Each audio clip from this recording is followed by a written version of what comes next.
Pag-ibig kung minsan sariling pagkatao ang kabayaran. Kadalasan, matinding pagsubok ang kailangan pagdaanan. Para sa ilan, katumbas nito'y dusa at sakripisyo. Ngunit kapag ipinaglaban, humahantong sa katuparan ng mga pangarap. Mga tibok ng pusong may kaakibat na sakit.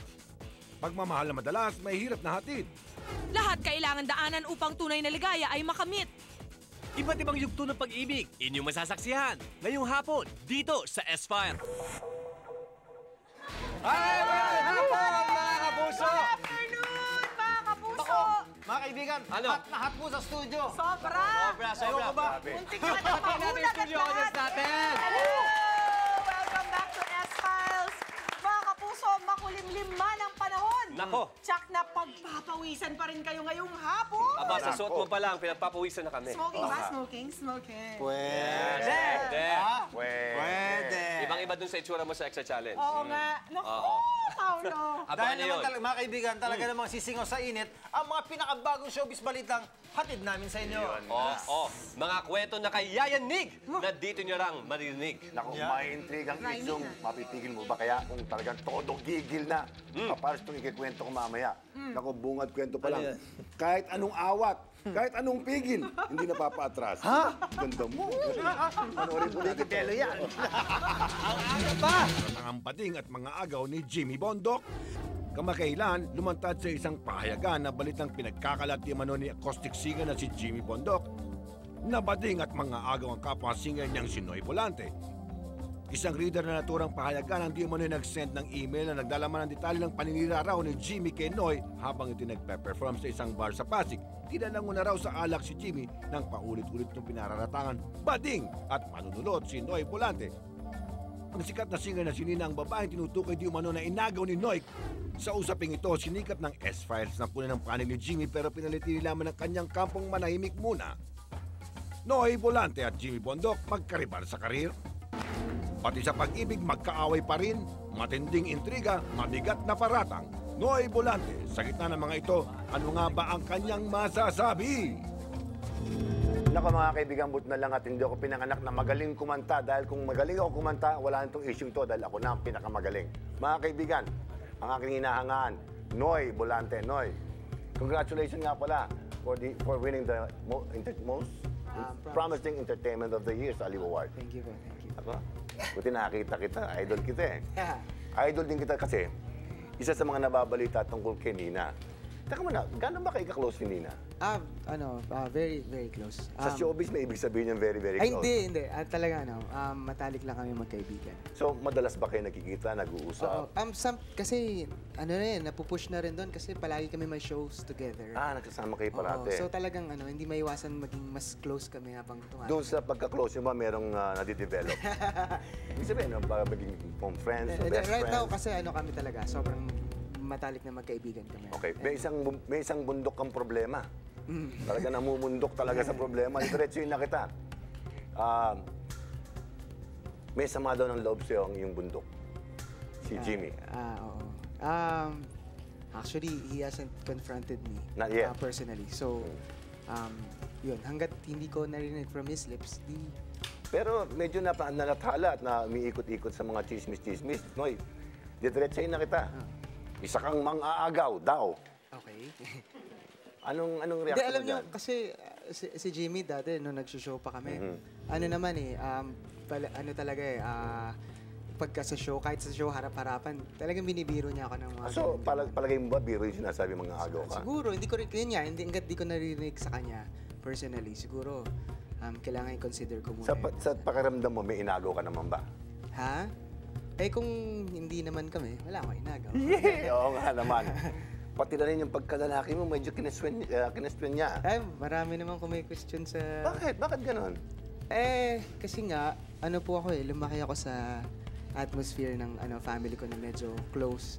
So, medyo matindi rin yung medyo sensitive side ko. Kaya minsan, napagkakamalan. Pero hindi.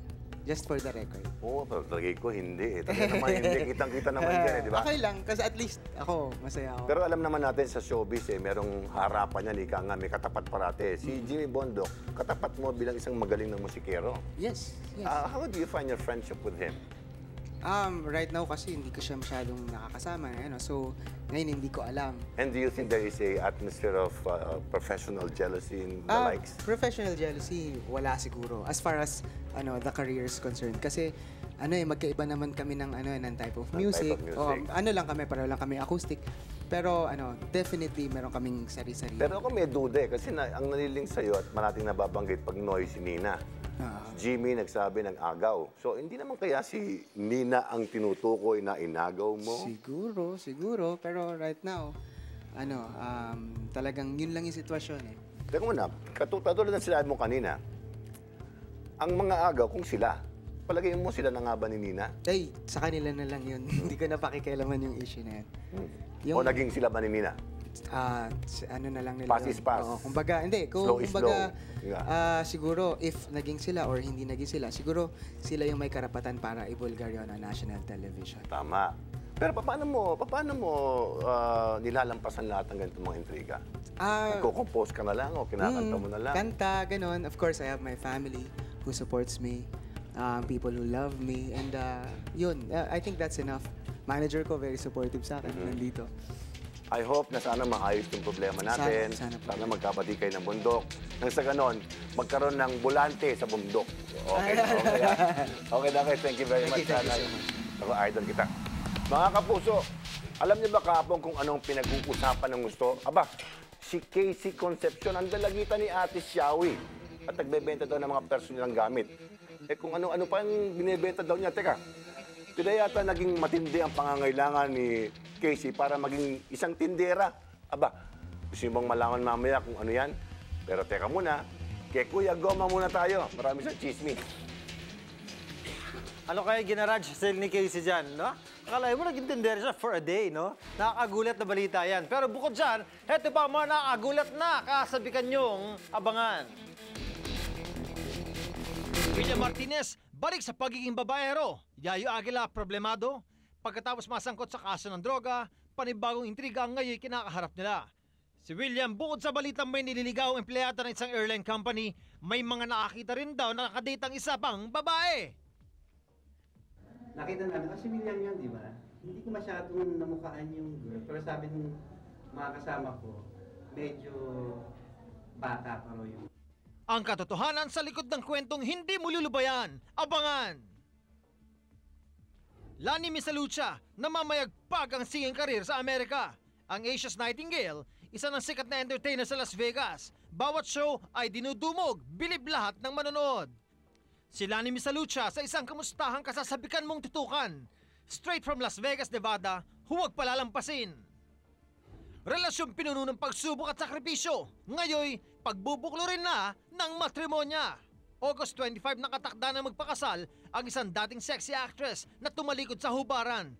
At isang sexy actor na kinailangang ilantad ang katawan. May ayos lang ang buhay ng kanyang minamahal.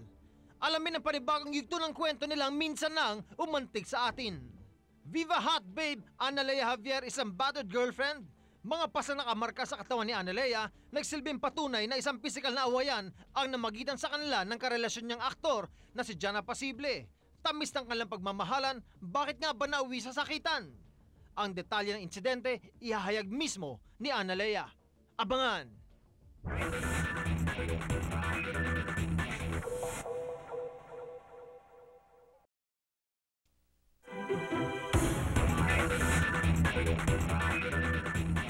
Viva Hot Babe Analea Javier, sinasaktan nga ba ng karelasyong aktor na si Jana Pasible?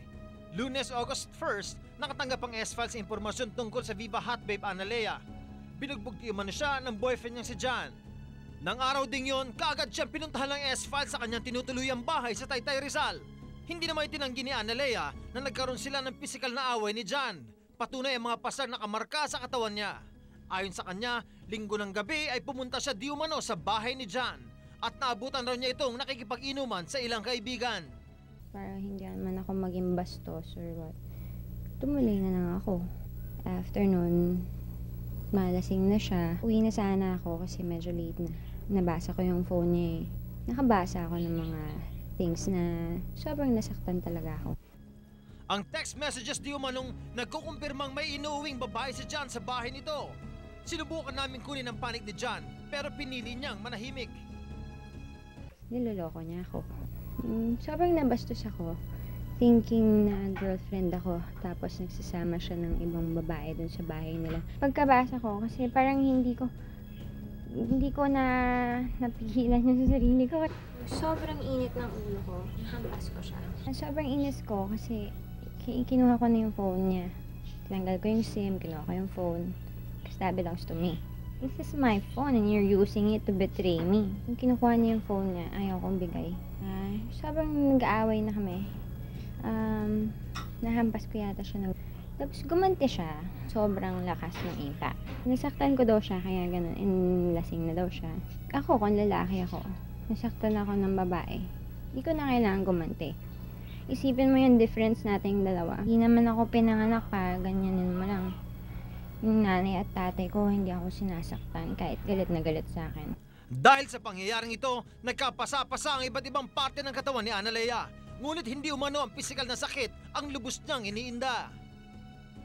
More than the physical pain, yung emotional pain na binigay niya because of betrayal, yun yung mas matindi. Nahihiya din ako sa parents ko. Sobrang nag-react talaga sila. Yung sobrang nakita ko yung pain. Why do you have to do this to me? Hindi ako basta-bastang babae. Nag-aral ako. Hindi naman ako kalad-karen. Siya yung taong nagsasabi sa akin, mahal ako eh. Tapos hindi niya mabigay sa akin yung ganong klaseng respect. Ang mga pangyayaring ito, maging dahilan na kaya ng tuluyang pagtatapos ng 3 taong relasyon ni na Analea at John. Sobrang confused ako. Hindi ko alam kung mali na yung mga nangyayari, pero alam mo yung mali na siya, pero alam mo mahal mo. Mahal ko siya, mahal. Kasi hindi naman ako iiyak. Hindi naman magkakaganito. Kung hindi ko love. Kung mag-iisip talaga ako, dapat hindi na. Pero ayoko kasi magsalita ng tapos. Ayoko lang magbitaw ng salita na alam ko hindi ko pa nararamdaman. Kasi it's gonna hurt me also. Gusto ko munang alamin kung ano yung dapat. Alone. Pisikal at emosyonal na sakit, dulot ng insidenteng nakaapekto raw ng gusto kay Analea. Isang pangyayaring nagbigay raw ng aral sa kanya na nais na ipamulat din sa iba. Don't give your 100% trust and love. Save something for yourself. Have confidence sa sarili mo. Dahil hindi mo may iwasan yung panloloko ng mga lalaki, maraming babae. So, kahit wala sila, at least buo ka pa rin. Sinika po namin kunin ang panig ni John Apasible, ngunit tumanggi po siya, kaya nananawagan po kami kay John. John, bukas ang S-Files para sa anumang nais mong iparating tungkol sa isyong ito. John Lloyd Cruz, pinagseselosan si Paulo Ballesteros. Ang ex-boyfriend ni Ciara Soto na si John Lloyd Cruz, aabot langit na raw ang selos sa lambingan Ciara Paulo. At dahil dito, ang magtanong kay Ciara, hindi na raw napigilan ni John Lloyd.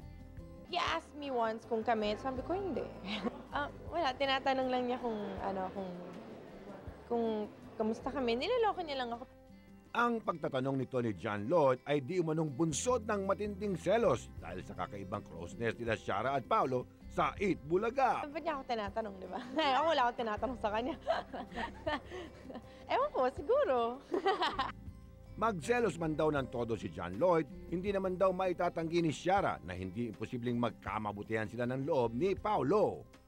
I don't know. I can't say now kasi di ba bago pa lang and hindi pa naman kami matagal magkakakilala. Although everyday kami magkasama, so mas nakikilala ko siya everyday. Ayon naman kay Paulo, ang balitang labis na pagsiselos sa kanya ni John Lloyd ay isang bagay na hindi naman dapat pagtakhan pa. Hindi ko alam ano reaction ko. Nasa sa kanya yun kung magpapa-apekto siya or hindi. Siyempre, bilang isang isang guy, alam naman natin na meron silang past, di ba? Oo, normal lang naman siguro na maramdaman niya.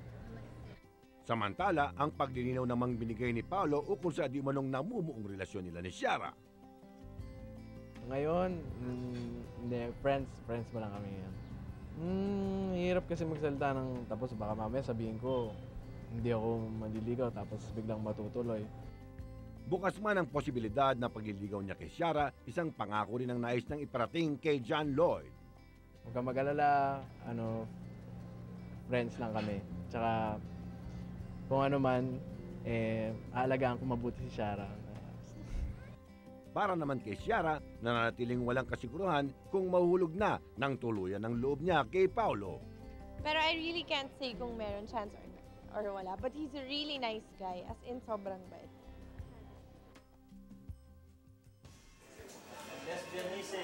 Makate pala yung bigote. Kay Ciara Soto, follow your heart and always, always remember, pumili ka ng isang lalaki who truly, truly deserves you and your love. Okay!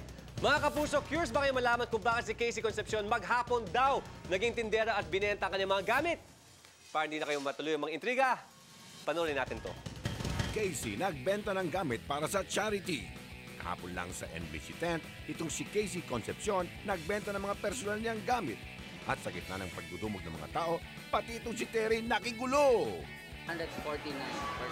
Mga kapuso, kasama ko po ngayon si Miss Casey Concepcion dito po sa Super Artist Fair. Super! Di ba? Itong Super Artist Fair na to, ano to? Anong puro artista to? Ay, nako. Well, actually, ang nangyari dyan, nag-umpisa yan because I wanted to do a garage sale na puro mga gamit ko lang na second hand, ganyan. Na maliit lang, kunyari, sa bahay, ganyan. Pero ang nangyari, humingi ako ng tulong from my friend. Tinatanong ko lang as a friend kung ano ba yung nangyayari, paano ba ginagawa yun, gano'n. And nag-offer ang Enquire na mag-sponsor and mag-collaborate para gumawa ng mas malaking event. Ngunit ang garage sale na ito, di lang sa pansariling kapakanan dahil ang bahagi ng kikitain, charitable institutions ang pupuntahan. So, ibig sabihin yung naisip mo na yon, hindi mo inakala na ganito kalaki kalalabasan? Hindi talaga. And it turns out na okay talaga kasi nakatulong din kami sa charity, sa Make-A-Wish Foundation, tsaka sa Hands-On Manila. At siyempre, kasama sa dinumog at pinakyaw ng mga tao, ang mga gamit ng kanyang mami, mga damit na sinuot mismo ni Ate Shawi. Miss Casey, tanungin kita, nasa naman po si Miss Sharon Cuneta po ngayon? Ay, nako, hindi. Ang nagre-represent sa kanya yung mga gamit niya. Puntahan natin. Sige, tara. Sige, puntahan. Ito kay Miss Sharon Cuneta. Yan, galing sa kanya. Mga yan, puro sa kanya yan. Galing sa bodega namin eh. Magkano po itong... 150 daw. Uy, oh. Yan, Tingnan nyo, oh. Sinuot ng ating megastar, tapos 150 pesos lang, oh. Diba? Oh. So, lahat-lahat nagtulong-tulong, gamit ng mami mo. Yung mga gamit mo, kasama ba dito? Ubus na siya. Ubus na. 2 dosena yun ng mga toys, Barbie dolls, meron akong piso box. At hindi lang gamit nila Casey at Ate Shawi ang pinagbili dahil ilang mga artists at friends ni Casey nakisali na rin sa garage sale for charity. Kaya pati sila chinika ni Terry. Tingnan mo naman yung shades niya. Ay? Yan, kung hindi pa artist yan, hindi ko na alam kung ano siya. Ano, Kuya Kutsara? Yes! Ang taray naman. Akin na lang. Ay, oh. Yan. Oh, ang ganda. Go get him, Tiger. Hi. Ay, teka, mali. Isa pa. Ay, okay. Medyo blur.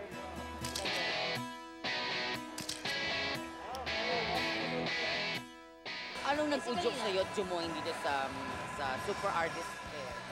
Well, kasi na-experience ko na mag-bazaar before, pero ang nag-handle yung mom ko. Ngayon ko lang na-experience na ako yung magbigay ng pera, magbigay sukli, ako magsulat. Parang sakit sa ulo, pero I'm enjoying. Kasi parang profits of this event will go to charity. So, at least nakakatulong ka pa rin. At the same time, kumikita ka pa rin kahit papano. Oo. I'm very thankful na sinama ako ni Casey dito. Kaya lang sad to say,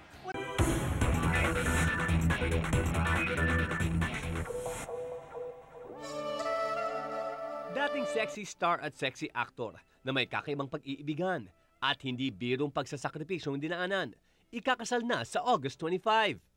Ang dating sexy actress piniling talikuran ang magandang takbo ng kanyang karir sa ngalan ng pag-ibig. Ang sexy actor naman, pinagpatuloy ang pagbibilad ng katawan para lang maiahon sa hubaran at mapagtapos sa pag-aaral ang babaeng mahal. Pinagbuklod ng wagas na pagmamahal, ngayon ng matrimonyo ng kasal. Sina Daniela at Rodel Velayo, kapwa nagsasakripisyo at ipinaglaban ang isa't isa.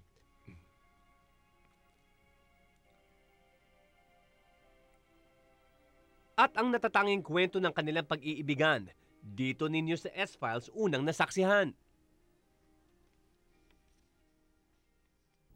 Rodel, alam kong ikaw ang humiling kay Daniela na i-give up na lang niya ang kanyang career nung nasa peak pa siya ng kanyang pagiging actress. Kasi siya talagang gusto niya talagang mag-aral. Kaya sinabi ko na kung talagang gusto mo mag-aral, edi ako na lang ang magtatrabaho. Pagsasakripisyong nagbunga naman nang matapos ng pag-aaral si Daniela at naging manager pa ng isang restaurant. Marami tayong mga plano. Like what? Baby? Kasal muna. Kasal muna. Isang kwento ng pag-ibig na kumurot sa inyong mga puso. Ngayon patuloy pang magbibigay aral at inspirasyon. Nung nalaman kasi namin yung kwento nila, yung kanilang love story, talagang nakaka-inspire talaga yung love story ni Daniela at saka ni Rodel. So, we decided na i-feature yung love story nila at saka yung life story nila. At dahil dito, ang pangarap nila magpakasal na hindi nila matuloy-tuloy dahil sa problemang pinansyal, ngayon bibigyan katuparan din ng magpakailanman. Sabi namin, kami na lang ang sasagot nung wedding nila. Ang laki-laki nung preparation na ginagawa ngayon namin ng magpakailanman staff. Gusto namin maging maganda at maging memorable kay Rodel at saka kay Daniela itong wedding na to. Sina Daniela at Rodel ngayon handa nang sumumpang magsama sa hirap man o sa ginhawa. At sa panibagong yugto ng kanilang pag-iibigan, laman ng kanilang damdamin. Ano nga kaya? Si Daniela ngayong hapon, maghahayag live dito sa S-Files. Kasama na po natin ngayong hapon si Daniela with some great news. Good afternoon, Daniela. Hi, good afternoon. Nice to see you again. Yeah. Nako, Daniela, alam ko na, since then, talagang alam kong gustong-gusto nyo ng dalawang magpakasal. Pero ano ba lagi yung nagiging problema? Actually, talagang gusto na namin magpakasal nung nakagraduate na ako kasi parang syempre panibagong goals na naman, maraming mga plano, ganyan.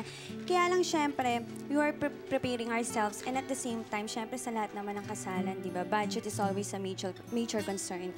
So yun, medyo sabi namin, kung di natin kakayanin this year, baka next year na lang. Next year? Yun dapat yung mangyayari. Oo. Kaya lang yun nga, nag-guest kami dito sa S-Files, tapos yung magpakailanman, tinawagan kagad nila kami that day. Tapos yun, kinuha yung story namin. Okay naman, di na-discuss na namin lahat, ganyan. Tapos, tumawag ulit sila, sabing gano'n, kung gusto daw nila, namin, bibigyan nila kami ng kasal. So, nung una medyo na siya, ha? What do you mean? Ano, kasal sa TV? Hindi, yung kasal talaga, ganyan. Okay, syempre natuwa kami ni Rodel, sobra. Kasi syempre, we were waiting for that time na gano'n. Tapos yun nga, ibibigay nila. Tapos magpakailanman pa, sila yung magko-cover. So, very honored talaga. Daniela, ano yung pakiramdam na after so long, matutupad na rin yung dream ninyong dalawa ni Rodel na finally makapagpakasal na?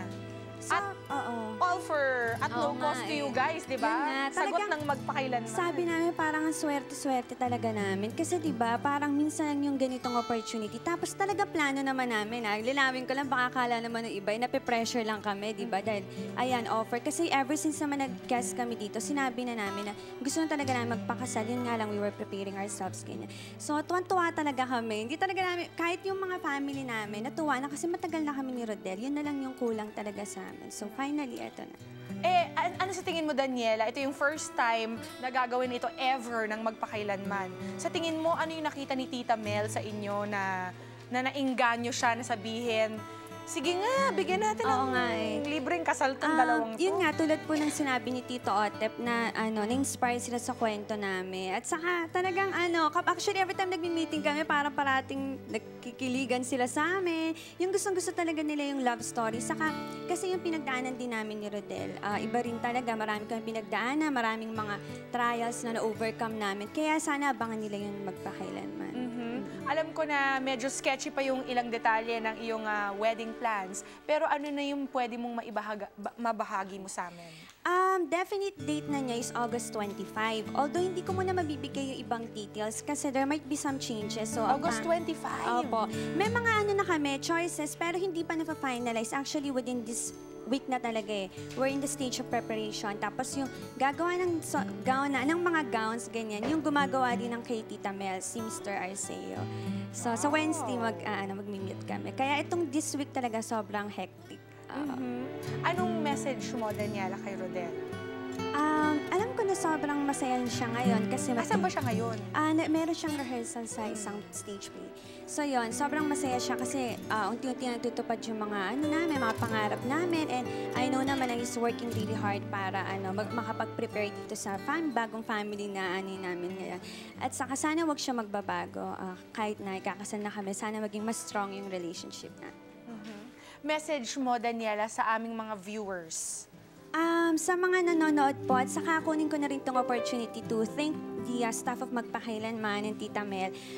Maraming salamat po sa pagpili niyo po sa amin, sa story namin. At sana po abangan to ng mga manonood ng Magpakailanman kasi marami po kayong matututunan sa story namin. Saka at the same time, yung kasal ay i-feature din. Sa Magpakailanman. Oo, thank you sa Magpakailanman sa pagpili nila sa amin at saka sa binigay nila sa amin. Talagang it will be very special for us kasi syempre, di ba, once in a lifetime lang to, tapos sila pa yung nag-provide lahat. Kaya sobrang thank you. Hindi nyo lang po alam how grateful me and Rodel talaga sa offer na binigay niya sa amin. And your plans after the wedding, Daniela? Actually kasi talaga this year, may plano na kami to go abroad. Kaya nga lang, eto, biglang dumating yung kasal. So, mas natuwa talaga kami na at least, di ba, bago kami makaalis, ay makakapagpakasal kami. So, it'll be a blessing talaga for the two of us. Naku, nakakatuwa talaga, Daniela. Opo, na after lahat ng inyong pagsisikap, lahat ng paghihirap, ganito ang nagiging ending sa inyong love story ni Rodel. Yun, so yun, alam namin na ngayon na ikakasal na kami, syempre there will be more shared goals para sa amin, panibagong buhay na naman, and very much excited na talaga pagdating doon. We're so glad to have been part of your love story at saka part ng inyong dream ni Saka Rodel. nagpapasalamat din ako sa S-Files kasi syempre kung di nila kami napanood dito, hindi kami makikita ng Magpakailanman. So thank you to the staff of S-Files saka sa Magpakailanman. Ayun. Nako, you're more than welcome. Salamat, Daniela, and ulit. congratulations sa inyong dalawa ni Thank you very Rodel. much. And I'm sure your love story at ang lahat ng mga dinanas niyo, mga paghihirap, magiging magsisilbing inspirasyon sa aming mga viewers. Jaja Padilla, nakipag-bonding kina Karil at Dingdong Dante sa Amerika sa pagpunta ng SOP at SOP Gigster sa San Francisco, California. Dalawa sa mga pinaka-nag-enjoy ay ang real and real-life partners na sina Karil at Dingdong. Nagkaroon sila ng pagkakataong makasama sa pamamasyal ang ina ni Karil na si Jaja, na nagkataon na sa San Francisco rin ng mga panahong yun. We had fun. Actually, they went to my hotel. We went up I can't remember which point that was where you can see the whole city. It was really cool. Ang pagbisitang ito ni Karil at Dingdong, nagdulot ng saya sa nadaramang pangungulila ni Jaja. Everybody knows that they're so into each other, di ba? Medyo nakakaingit ng konti. Wala akong kasama. Si Dovie kasi walang visa. During that time, Si Karil, balita ring formal nang ipinakilala si Dingdong sa mga kamag-anak niya roon. Nakilala ko siya dun sa family ko. Sa lolo ko, sa lola ko. Yun, kasi parang it was important for me to introduce him to them. Una natatakot ako eh.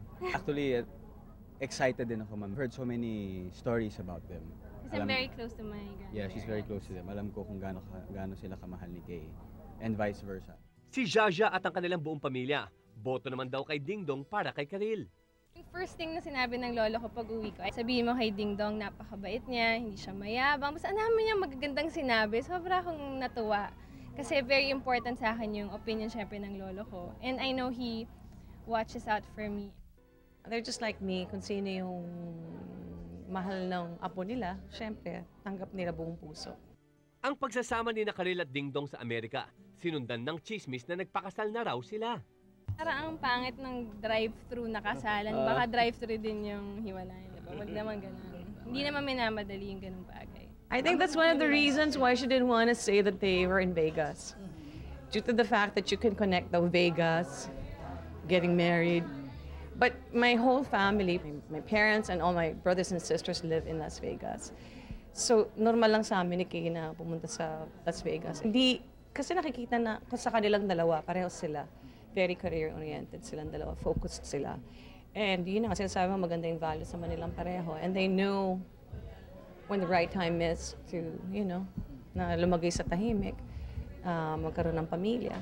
Sa ngayon palagay ko, hindi pa sila preparado. She's really a good girl and Ding Dong only has good intentions for Karel. He's behaving himself so well. It's like parang talagang sobrang respeto niya sa anak ko. And I really appreciate that.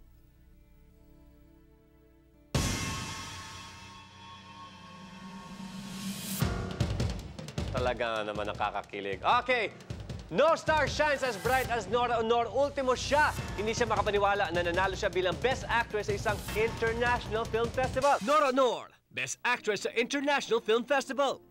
Nung nakaraang Martes, August 2, nakatanggap ang superstar ng parangal sa kanyang pagganap sa Naglalayag mula sa 2005 Cape Tip Provincetown International Film Festival sa Massachusetts. Hindi ako makapaniwala pero nagulat ako kasi nang sabihin sa ginising ako ni Nori.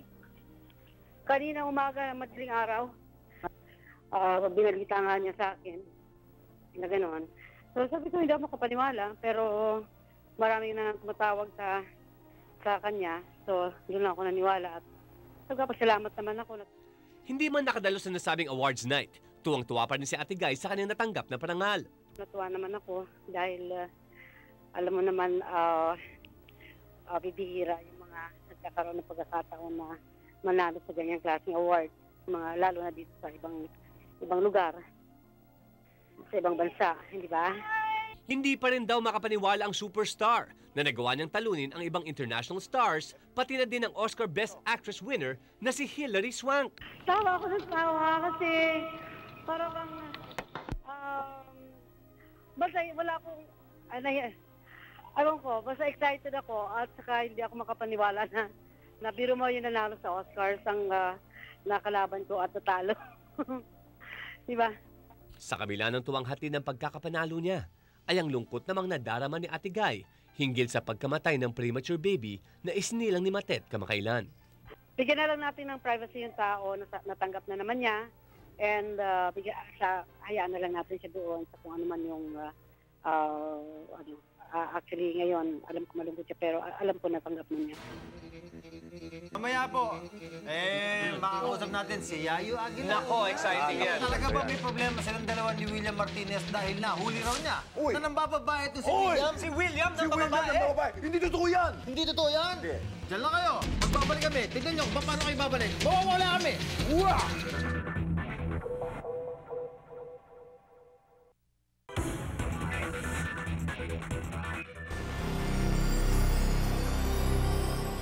Martinez, balik nga ba sa bisyo at pagiging pablin? July 4 nang unang pumutok sa mga pahayagan ng balitang huling-huli di umano si William Martinez ng ilang reporters na may kasamang isang bata at magandang babae habang palabas ng isang bar sa Malate. Umiinom kami sa labas. Nakita namin, si William yun, di ba? Nakita uli namin sila, si William, palabas ng bar. Diyan sa may nakpil. Masyadong namukhaan yung sabi ng mga kasama ko, medyo bata pa raw yung girl. Ayon din sa artikulong isinulat ng isa pa sa di umano'y witness, kaduda-duda raw ang ipinapakitang sweetness ni na William at ng naturang babae ng gabing iyon. Pero yung sumakay lang naman ng kotse. Chideng, sabi naman naka-chideng. Tapos bali apat na sila nun eh. Bali may isa pa silang kasama lalaki sa babae. Umupo dun sa harap ng kotse. Tapos si William sa likod. Siyempre, ganun ang impression namin. Kung pamilyado kang tao, tapos makikita ka ng ganung oras. Parang hindi normal. Normally na nasa bahay ka na, o kasama mo ang pamilya mo, kasama mo ang isip mo, hindi naman siya yung kasama. July 31, lumabas naman ang isang article na di umano'y may nakakita kay William sa opisina ng isang airline company. Ang itsura di umano ni William, sobrang haggard at nabubulol pa raw sa mabilis na pagsasalita.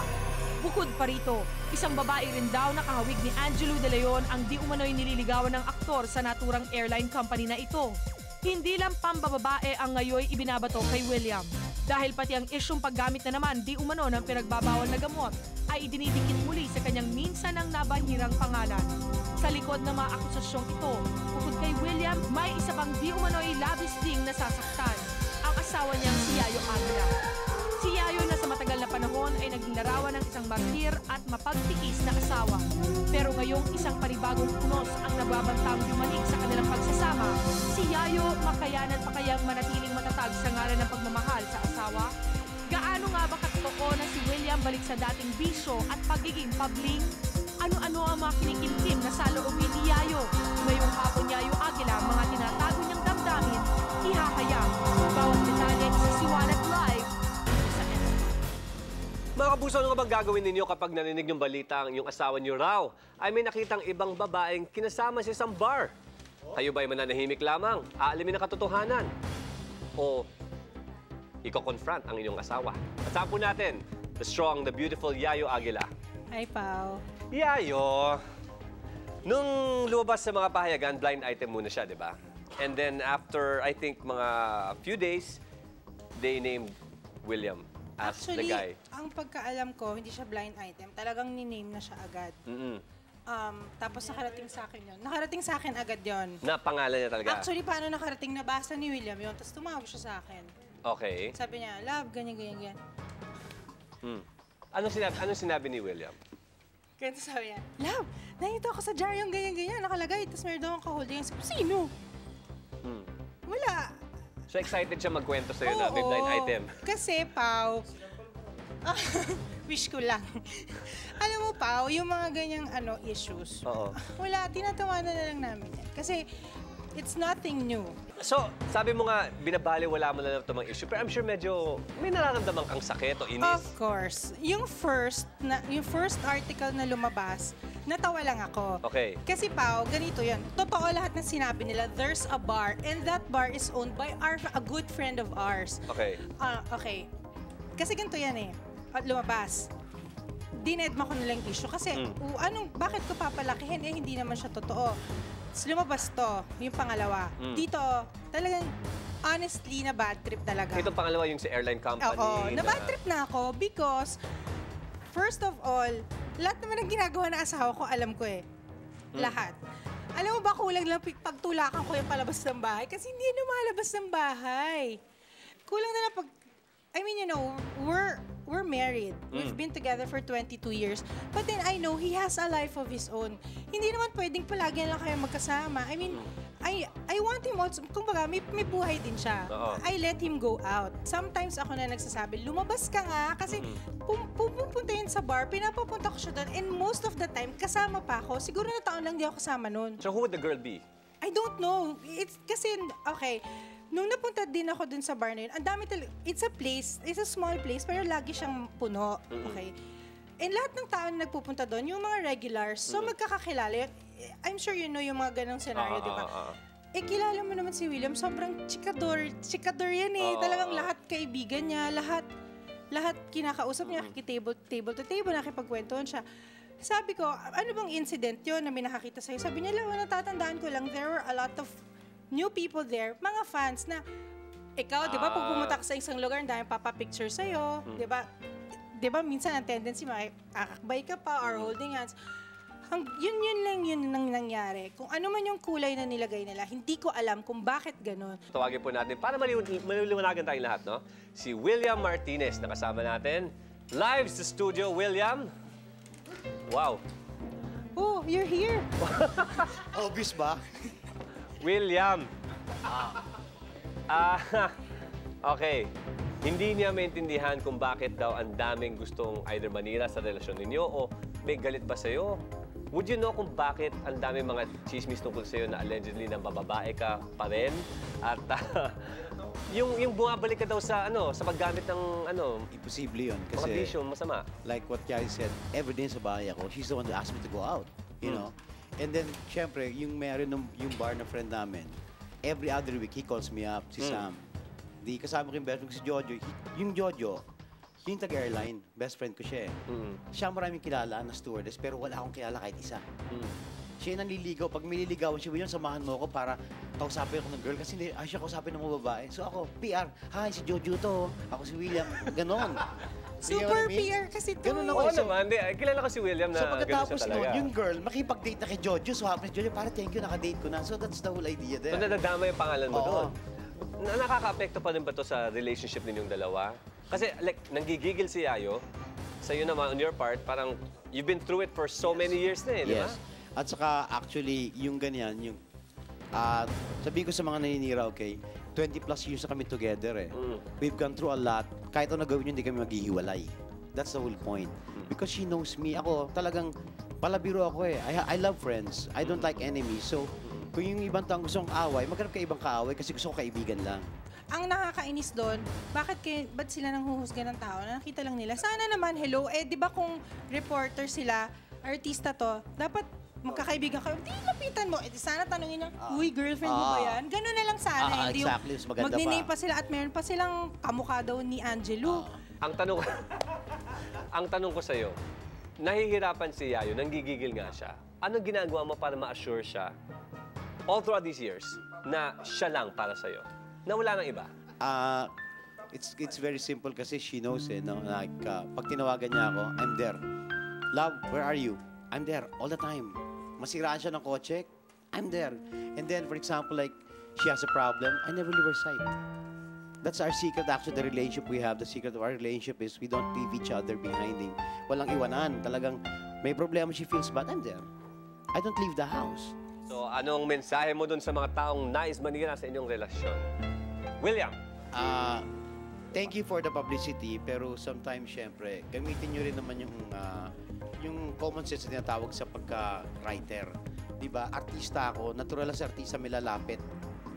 Natural sa artista may mag-hello, may William Pakis. Naglalakad ka, may hatak nga siya pa-picture, diba? It's natural, artista eh. Kung ako congressman, may sulat nyo kasi mali. Pero sa artista, natural yung maraming lumalapit. PR ang trabaho namin eh. That's the whole thing. And thank you very much for the publicity. Whatever you said, okay lang, that's fine. Pero bago mo siguro doon sinasabi mo, talagang lapitan mo muna yung tao. Hoy, bata mo ba yan? Baka siguro kung totoo yun, baka masyak pa ako eh. Eh, imposible eh. Diyos ko, why will I do it in the open? Eh, pwede naman ako mababae na sa likod na asawa ko na imomotel ko na lang agad. Di ba? Di ba, Joey? Okay, okay. Patay tayo dyan. Yayo? Wala. Sinabi na niya. Sinabi na ni William, wala lang akong sasabihin iba. Basta yun lang sa akin, huwag naman sana, and I'm not speaking only for us, I'm speaking for all the other artistas na huwag naman kayo unfair porque may asawa, nakita nyo sa isang bar, ibig sabihin ng babae na may problema sa relasyon, hindi ganun yun.